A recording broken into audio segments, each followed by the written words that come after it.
ভারতকে শুভেচ্ছা উপহার হিসেবে ১১০০ কেজি আম্রপালি ও হাড়ি ভাঙা জাতের আম পাঠিয়েছে বাংলাদেশ। বাংলাদেশ সরকারের পক্ষ থেকে পশ্চিমবঙ্গের মুখ্যমন্ত্রী শুভেন্দু অধিকারী এবং ত্রিপুরার মুখ্যমন্ত্রী ডাক্তার মানিক সাহার জন্য আম্রপালি ও হাড়ি ভাঙা জাতের আম পাঠানো হয়েছে।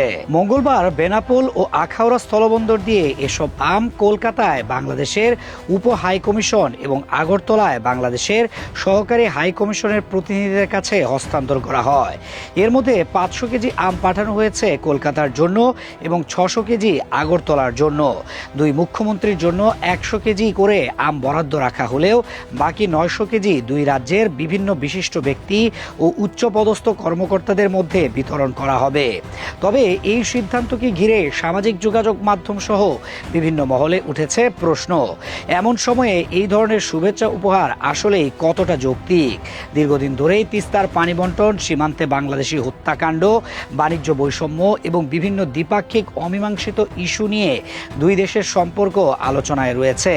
সমালোচকদের একাংশের দাবি, যেসব গুরুত্বপূর্ণ ইস্যু এখনও সমাধান হয়নি সেসব বিষয়ে দৃশ্যমান অগ্রগতি ছাড়াই বারবার সৌজন্য উপহার পাঠানো জনগণের কাছে কাঙ্ক্ষিত বার্তা দেয় না।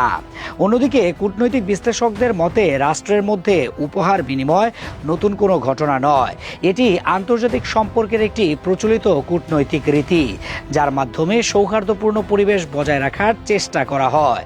তবে তারা এটিও মনে করেন কূটনৈতিক সৌজন্যের পাশাপাশি জাতীয় স্বার্থ সংশ্লিষ্ট বিষয়গুলোতেও সমান দৃঢ়তা দেখানো জরুরি।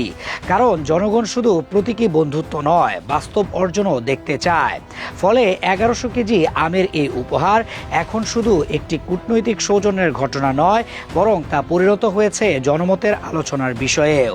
অনেকের প্রশ্ন, যেসব ইস্যুতে বাংলাদেশ বছরের পর বছর ন্যায্য হিস্যা ও সমাধানের অপেক্ষায় রয়েছে, সেগুলোর দৃশ্যমান অগ্রগতি ছাড়া এমন উপহার কি সত্যি দুই দেশের সম্পর্কে ইতিবাচক পরিবর্তন আনবে, নাকি এটি কেবল আনুষ্ঠানিক সৌজন্যের মধ্যেই সীমাবদ্ধ থাকবে?